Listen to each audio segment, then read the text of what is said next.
வணக்கம், welcome to நஞ்சில் diaries. இன்றைக்கி சூப்பரான ஒரு கேக் ரெசிபி தான் பார்க்க போகிறோம். வாங்க அதை வீடியோக்குள்ளே போய் எப்படி பண்ணலாங்கிறத பார்க்கலாம். ஃபஸ்ட்டு கேக் ரெடி பண்ணதுக்கு நான் ஒரு 1/4 கப்பு டூட்டி ஃப்ரூட்டி எடுத்திருக்கேன். இதை இப்படியே நீங்கள் கேக் மாவில் போட்டிங்க அப்படின்னா இது ஃபுல்லாக அடியில் செட் ஆயிரும். அதனால் கொஞ்சமாக இது மேலே மைதா மாவு, ஒரு டேபிள் ஸ்பூன் போல் மைதா மாவு மிக்ஸ் பண்ணி இதை போட்டோம் அப்படின்னா சூப்பராக கேக்கில் எல்லா இடமும் இருக்கும். நான் இன்றைக்கி இது யூஸ் பண்ணியிருக்கேன். நீங்கள் நட்ஸு கூட யூஸ் பண்ணிக்கலாம். அதுக்கு கேக்குக்கு நம்ம ஃபஸ்ட்டு பட்டர் மில்க் ரெடி பண்ணணும். அதுக்கு ஒரு 3/4 கப்பு பால் எடுத்திருக்கேன். இது காய்ச்சாத பால் தான். இப்போ இந்த பாலில் ஒரு டேபிள் ஸ்பூன் வினிகர் சேர்த்து மிக்ஸ் பண்ணிவிட்டு ஒரு 5 நிமிஷம் நம்ம அப்படியே ஒரு ஓரமாக வச்சிடலாம். மிக்ஸ் பண்ணிக்கோங்க. அதுக்குள்ளே நம்ம கேக் டின் ரெடி பண்ணி வச்சிடலாம். பாருங்கள், நான் இன்றைக்கி இந்த 6 இன்ச் பேன் தான் எடுத்திருக்கேன். உள்ளே ஃபுல்லாக நல்லா எண்ணெய் தடவிட்டு பட்டர் பேப்பர் போட்டு வச்சுருக்கேன். கேக் நீங்கள் எதில் பேக் பண்ண போகிறீங்களோ அதை ஒரு 10 நிமிஷத்துக்கு முன்னாடியே சூடாக்க வச்சிடலாம். இந்த மாதிரி ஒரு ஸ்டாண்டு போட்டு மூடி ஒரு 10 நிமிஷம் ஹை ஹீட்டில் வச்சுக்கலாம். குக்கரில் கூட வச்சுக்கலாம். அடிகரமான எந்த பாத்திரத்துலையுமே நீங்கள் அதை கேக்கை பேக் பண்ணலாம்.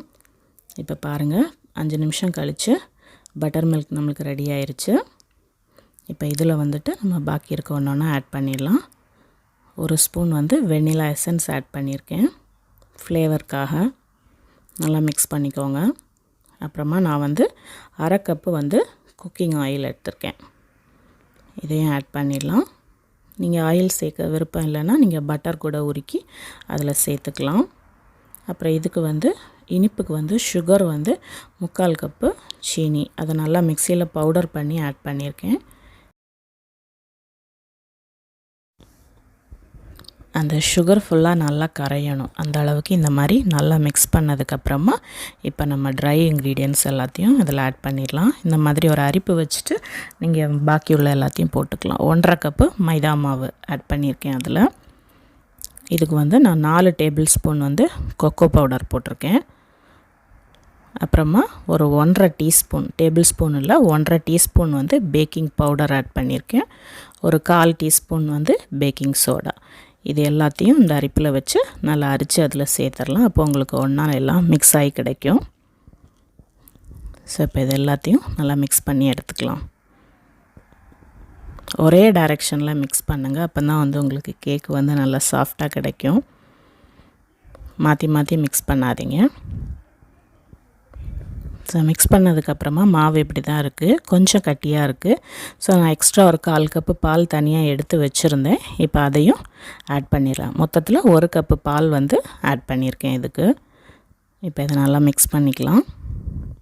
இந்த மாதிரி இந்த கன்சிஸ்டன்சியில் இருக்கணும். இப்போ நம்ம அதில் டூட்டி ஃப்ரூட்டி ஃபஸ்ட்டு மைதா மாவு மிக்ஸ் பண்ணி வச்சுருந்தோம்ல, அதை எடுத்து இதில் ஆட் பண்ணிடலாம். அந்த மாவோடு ஆட் பண்ணாதீங்க. அந்த டூட்டி ஃப்ரூட்டி மட்டும் தனியாக கையில் எடுத்து அதில் ஆட் பண்ணிக்கோங்க. இப்படி நீங்கள் போட்டிங்கன்னா உங்களுக்கு கேக் பீஸ் எல்லா பீசஸ்லேயுமே கிடைக்கும். நம்ம இந்த மைதா மாவு மிக்ஸ் பண்ணாமல் போட்டோன்னா எல்லா இதுவுமே அடியில் கேக்கு மேலே இருக்கும், அடியில் ஃபுல்லாக இந்த டூட்டி ஃப்ரூட்டி இருக்கும். அதனால தான் இப்படி பண்ணி போடுறது. நல்லா மிக்ஸ் பண்ணிட்டோம். இப்போ பேட்டர் ரெடி ஆயிடுச்சு. இப்போ இதை நம்ம ரெடி பண்ணி வச்சுருக்க அந்த கேக் டின்னுக்கு மாற்றிடலாம். இதோட மெஷர்மெண்ட்டு எல்லாமே நான் கரெக்ட் மெஷர்மெண்ட் எல்லாமே இன்க்ரீடியன்ட்ஸில் கீழே டிஸ்கிரிப்ஷனில் கொடுக்குறேன், செக் பண்ணிக்கோங்க. இந்த மாதிரி நீங்கள் பாத்திரத்தில் ஊற்றும்போது அதுக்கு அரை பாத்திரம் இருக்க மாதிரி பார்த்துக்கோங்க.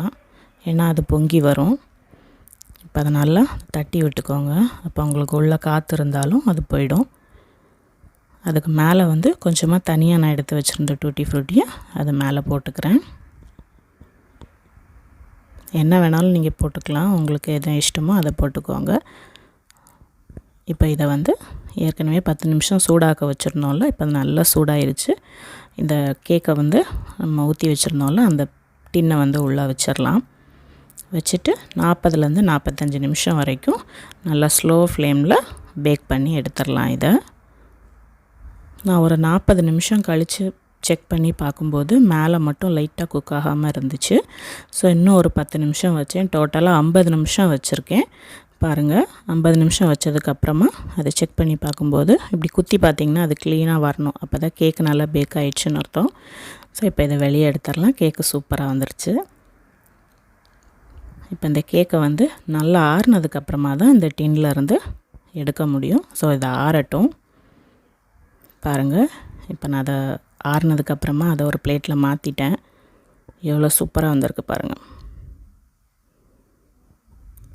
இப்போ கிறிஸ்மஸ் நியூ இயர்லாம் வருதில்ல, ஸோ அதனால் உங்கள் வீட்டிலே நீங்கள் சூப்பராக அந்த மாதிரி கேக் ரெடி பண்ணி கொடுக்கலாம். இப்போ கட் பண்ணி காமிக்கிறேன் பாருங்கள். ரொம்ப சாஃப்டாக இருந்தது கேக்கு.